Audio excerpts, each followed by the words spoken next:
is so preposterous and so disgusting, and it's one of the things that is broken, I think. Crazy people say a ton of things about you that simply aren't true. My wife was hugging her while we loaded Charlie's body onto Air Force Two and said the Lord's Prayer.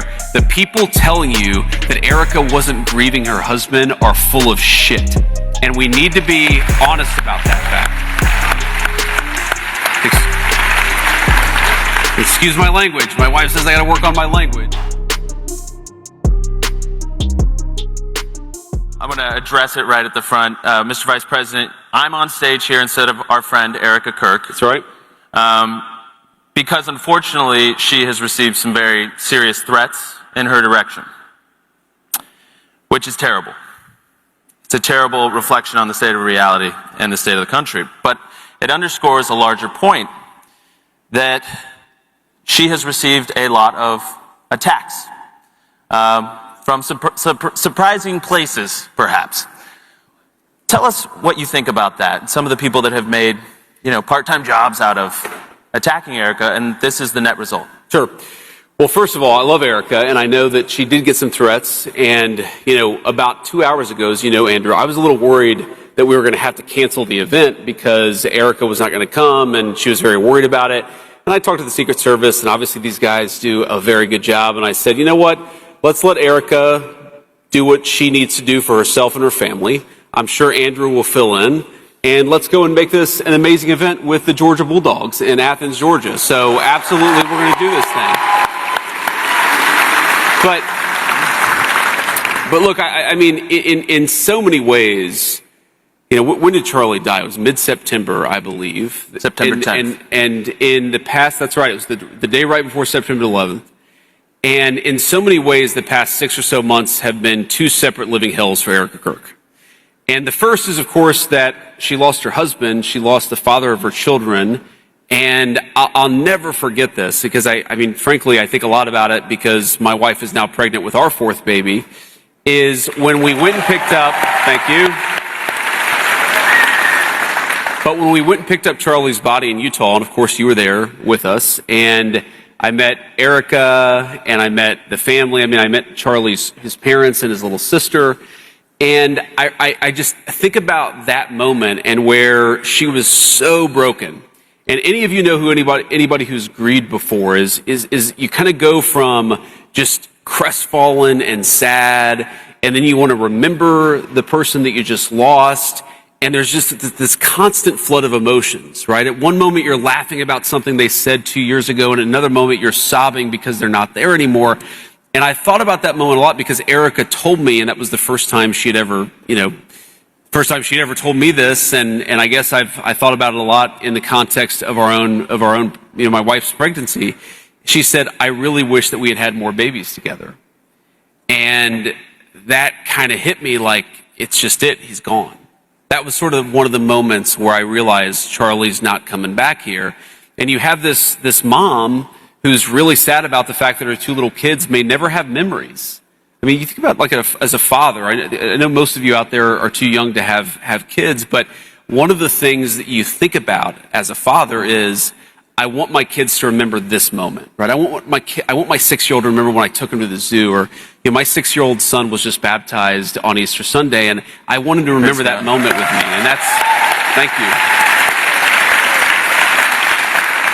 But so Erika's struggling with this, and of course that's terrible, unspeakable. Most of us cannot even put ourselves in her shoes, while at the same time, she's trying to make sure that Charlie's legacy doesn't die. And in that context, everybody is attacking her over everything, and they're lying about her, and it's one of the most disgraceful things that I've ever seen in public life. And I've seen a lot of crazy stuff in my life as a political leader, and I will tell you that the people who tell you, I was there with her, I was holding her hand, my wife was hugging her while we loaded Charlie's body onto Air Force Two and said the Lord's Prayer, the people telling you that Erika wasn't grieving her husband are full of shit. And we need to be honest about that fact. Excuse my language. My wife says I got to work on my language. She's been telling me that for 12 years, and it still hasn't taken. But the thing is, look, when you become a public figure, the natural thing, and I've talked to Erika about this privately, is a ton of crazy people say a ton of things about you that simply aren't true. But the thing that makes it so egregious with Erika is that she's a grieving person who's trying to carry on her husband's legacy. And look, we all do things that are wrong. If you want to, criticize Turning Point USA for not taking this position or having this political disagreement, or maybe it should do this or that, that's all above board. But to say that Erika Kirk wasn't grieving her husband on that day, to say that Erika Kirk was somehow complicit in it, is so preposterous and so disgusting. And it's one of the things that has broken, I think, the American public conversation over the last 6 months. Andrew, we could talk about this for a long time. Charlie's absence, I felt it so many times in so many different ways. There have been so many times where I wanted to call Charlie and say, man, you've got to call this person, or man, you've got to put this event together so we can help this candidate, or just to bounce ideas off of as a friend. There have been so many ways in which I felt that void.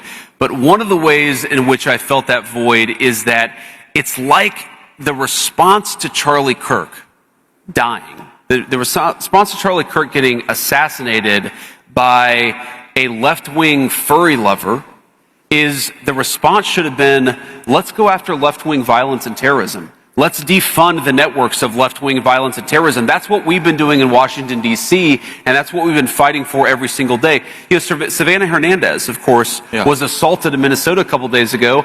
I talked to Kash Patel on the way down here, and I said, I assume that we're doing something here. And he said, yes, we've had multiple agents on the ground. We've already talked to Savannah. We're going to use the video to try to go after the people who assaulted her and then try to defund the networks that fund those radicals who are going around assaulting activists. That's what we should be doing.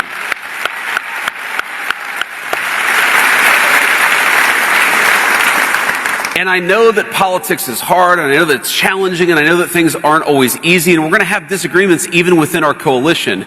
But if you're going after Erika Kirk and not the people who are trying to destroy the United States of America, you're part of the problem, not part of the solution. Yeah, amen.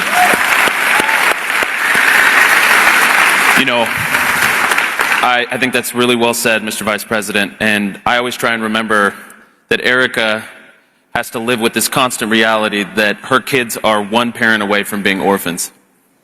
And so we take that extremely seriously. And as you mentioned, what happened with Savannah, and I think it's just important that we remember that we're dealing with humans. These are human beings. Exactly. And I've heard some people say, well, Erika was smiling 2 days after Charlie Kirk died or something like that. And it's like, most of us in this room have grieved somebody that we loved.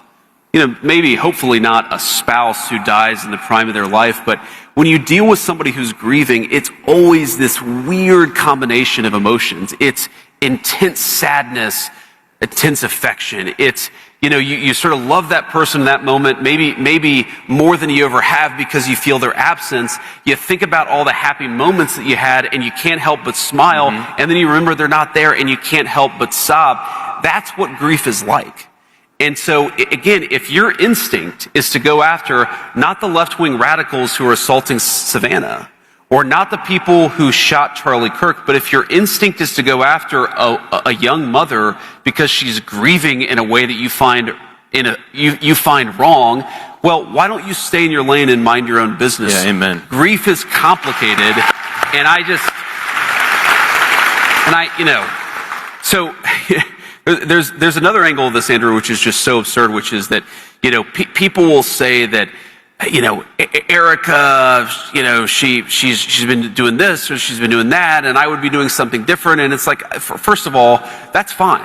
Like, if you want to criticize somebody because you have a disagree with my politics, disagree with something that Erika or Andrew say on the Turning Point podcast, but this desire to go after her for the way she's grieving her husband, that's the most preposterous thing I've seen in a very long time, and I've seen a lot of crazy stuff in politics. Amen. Thank you for saying that, Mr. Vice President.